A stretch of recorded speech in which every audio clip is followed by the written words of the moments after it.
Good morning all. Today we are going to start our next class with some questions of previous topic. So I will tell you the question, you have to pause your video and you have to write the answer. Then again play a video and see your answers are correct or not. So the first question is, what are the conjugated base for the following Bronsted acid? You need to find conjugated base from the Bronsted acid. As you know, Bronsted acid has a capacity to donate proton, or you can say have a capacity to donate H plus ion. So the first Bronsted acid is HF, second is H2SO4 and third is HCO3 negative. So pause your video and answer this question. I hope you have answered the question. So the answer is, when HF will donate H plus ion, what will left? That is F negative. So the conjugated base of HF is F negative. And when H2SO4 will donate H positive ion, so what will come? That is HSO4 negative, because one hydrogen has been removed. Next is HCO3 negative. When HCO3 negative will donate H positive ion, so what will come? That is CO3 2 negative, because HCO3 has been donated one H positive ion. Due to this, 2 negative charge will come. So next question is, what are the conjugated acid for the following Bronsted bases? So Bronsted bases are those which can accept the proton, which can accept the H positive ion. So the Bronsted bases are, first NH2 negative, second is NH3 and third is HCOO negative. So again pause the video and answer the question. I hope you have answered. So now let's see the answers. Now Bronsted base NH2 negative, when it will going to gain the or accept the H positive ion, it will going to form NH3. When NH3 will going to accept the H positive ion, it will going to form NH4 positive. When HCOO negative will going to accept the H positive ion, it will going to form HCOOH. So these were the answer of this question. Now let's see our next topic, that is amphoteric nature of water. Amphoteric means which can act as acid as well as base. So water is amphoteric in nature because when it react with base, it act as a acid, and when it react with acid, it act as a base. Means it has a capacity to give H plus ions and to accept H plus ion. For example, according to Bronsted-Lowry theory, when H2O react with HCl, so as you know, HCl is an acid. If HCl is an acid, then H2O will act as a base, and if HCl is an acid, then it has a capacity to donate the H positive ion, and when HCl will donate the H positive ion, it will convert into Cl negative, which is the conjugated base of HCl, and if H2O is a base, then it will going to accept the H positive ion. So when H2O will going to accept the H positive ion, it will going to convert into H3O positive, which is the conjugated acid of H2O. Similarly, when H2O react with NH3, as you know, NH3 is a base. Why it is a base? Because it contains a lone pair. Due to the presence of lone pair, it acts as a base. Now, if NH3 is a base, then H2O will act as an acid. If H2O is an acid, then it has a capacity to donate the H positive ion. So when H2O will donate the H positive ion, what will left? That is OH. So after donating the H positive ion, H2O will convert into OH negative, which is the conjugated base of H2O.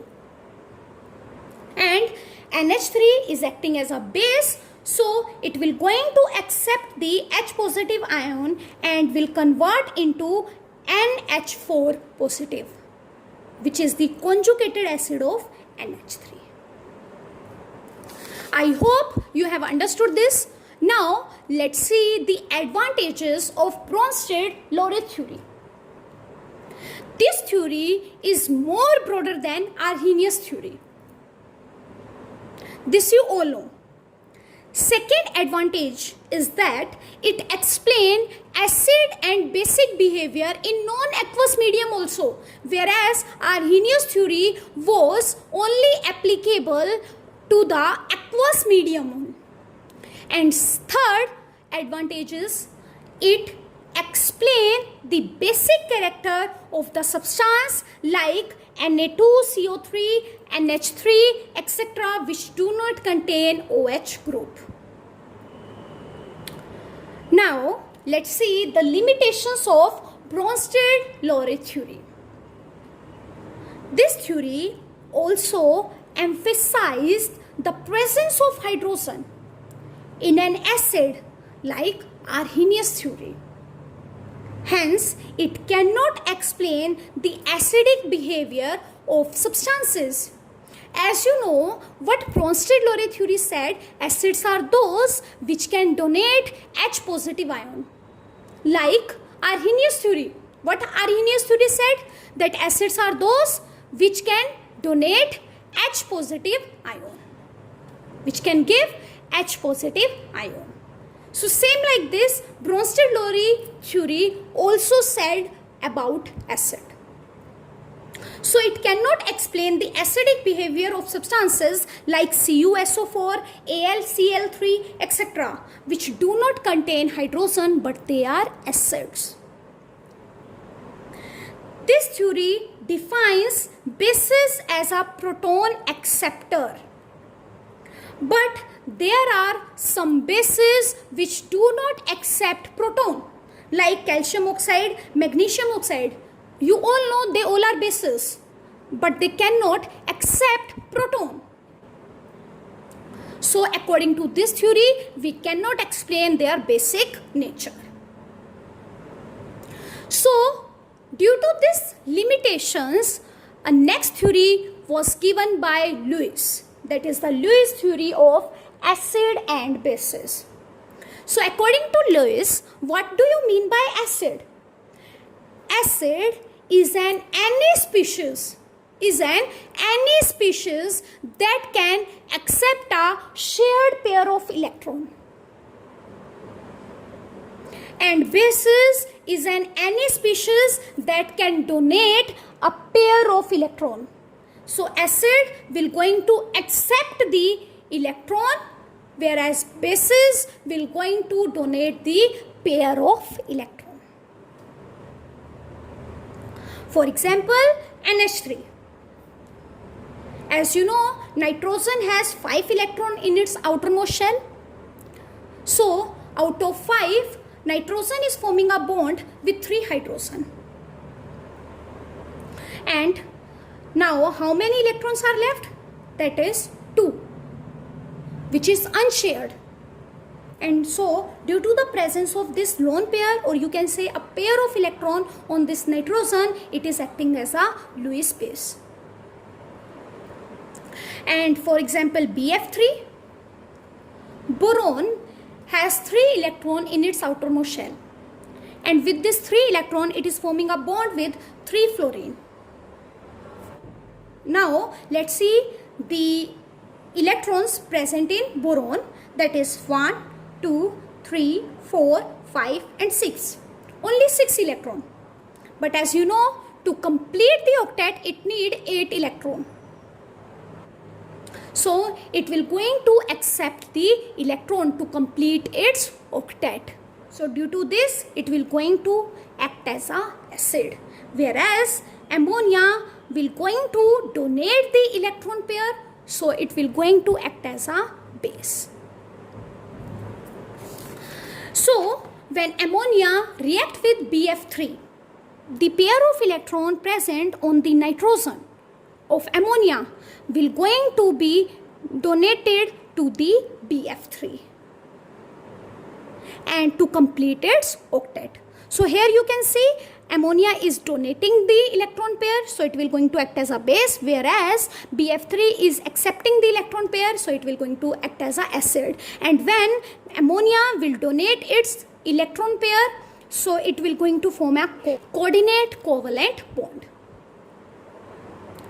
Second example, like when H plus react with ammonia, again you can see ammonia contain a pair of electron. So due to the presence of this pair of electron, it is going to act as a base because it will going to donate the electron pair. And H positive ion, positive means it need electron. So due to this it is acid. Now when ammonia will donate its electron pair to hydrogen, it will going to form a coordinate covalent bond. Now let's see one question. Classify the following species into Lewis acid and Lewis base. So first is OH negative, second is F negative, third is H positive and fourth is BCl3. Now as you can see on OH, negative sign is there. So what negative sign represent? That it is rich in electron. So if it is rich in electron, so it can donate the electron pair. So due to this it is acting as a Lewis base. Same with F negative, again negative sign is there, so it will going to act as a Lewis base. H positive, positive means it need electron, so it means it will going to act as a Lewis acid. BCl3, as you know, boron is electron deficient, means it need electron to complete its octet, so due to this it will going to act as a Lewis acid. I hope you have understood this. Now let's see the advantages of Lewis theory. The first advantage of Lewis theory is it explains the acidity of non-hydrogen compound like BF3 and basicity of non-hydroxy compound like NH3. As you know, BF3 doesn't have hydrogen, but it is acid because it can accept the pair of electron. And NH3 doesn't have OH group, but it is base due to the presence of lone pair. Second, it includes even all cation as acid. As I have told you, in Bronsted-Lowry theory, which contain positive charge, it will going to be a acid. And it was explained by the Lewis acid. Third, all anions are bases, OH negative, Cl negative. Fourth, it does not need the presence of solvent to exhibit acidic and basic property. Now let's see the limitations of Lewis theory. It does not explain the relative strength of acid and base.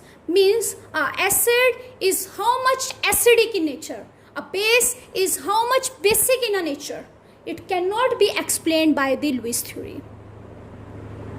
Second, it does not explain the behavior of protonic acid such as HCl, H2SO4, etc.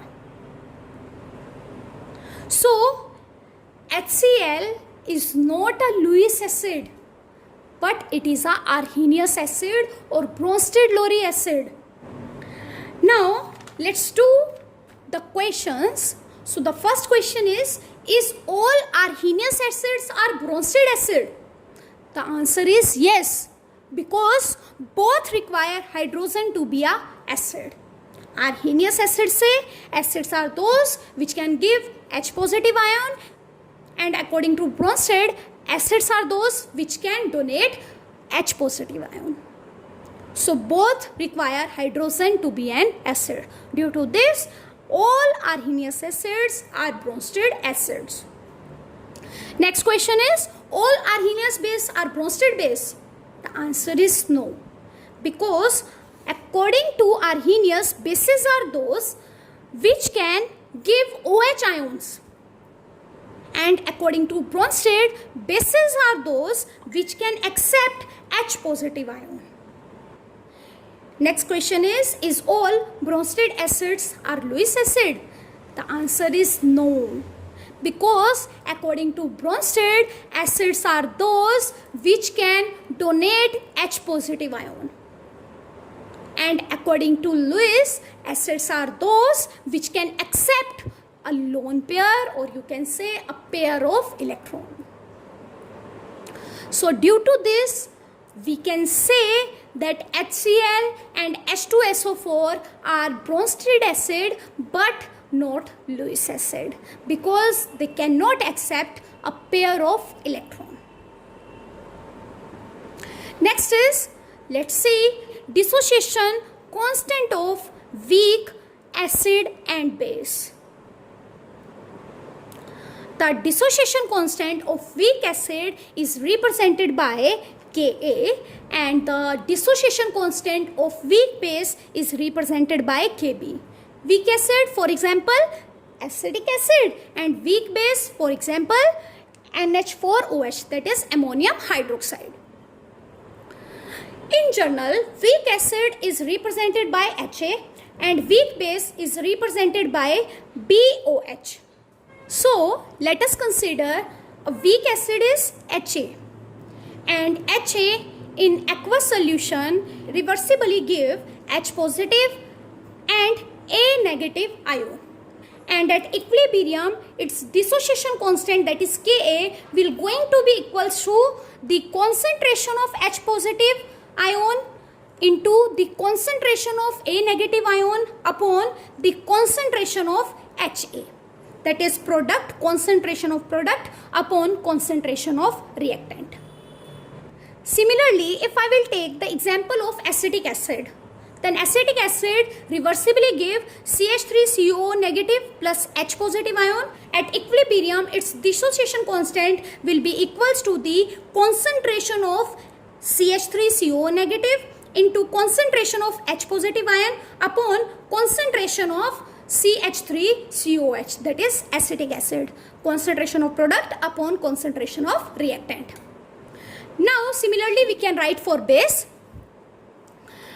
Base BOH in aqueous solution reversibly going to give us B positive and OH negative ion.